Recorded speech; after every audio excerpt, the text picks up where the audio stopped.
Hello guys and welcome back to our YouTube channel. Today we're going to be learning about the ways you can detect spyware on your computer or your PC. But before getting started, remember to support our channel, hit the like button, subscribe, and turn on your notification bells to get notified every time we post something new. Without further ado, let's get started. There are a number of signs that may indicate that your computer is infected with spyware. Some may include performance problems. You see that your computer has slowed down, and then you'll see pop-up ads come up more frequently, changes to your browser settings, new or unfamiliar programs may be some of the indications that you have spyware on your PC. Another way to detect if you have spyware on your PC is to go ahead and open command prompt. For that, you go to the search box that appears on your taskbar and then search CMD. Upon enter, and then your CMD or your command prompt will be open. Over here, you have to type netstat. Now, this command will show all the active connections that you have established with other devices outside of your own PC. Over here, what we're going to be checking is the foreign address. So if you see any of the addresses that has a port number instead of the HTTPS, then it might be a suspicious spyware or a suspicious IP address that you might want to look into. Another way to detect if you have spyware on your computer is to go ahead and on the taskbar click on this icon, that is task view, right click on it, and then you'll see task manager option. You click on it. Now make sure that all the right apps are running on your PC. If you have any suspicious apps running on your PC,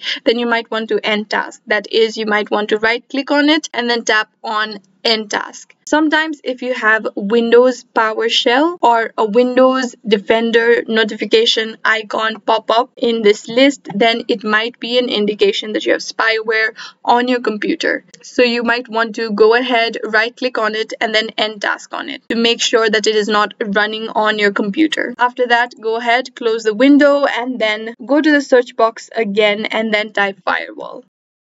Make sure that the firewall is on for both your private and your public network. And the next thing you're going to do is click on the allow an app through firewall and check to see if all the apps that you've allowed to communicate through your Windows Defender firewall are legit. If you have any suspicious apps that are being allowed both private and public connections, then you might want to tap on the click button so as to remove their permission to communicate through Windows Defender firewall. And that is how you can detect spyware on your computer. I hope this video was useful. If you have any questions, let us know in the comments down below, and thanks for watching.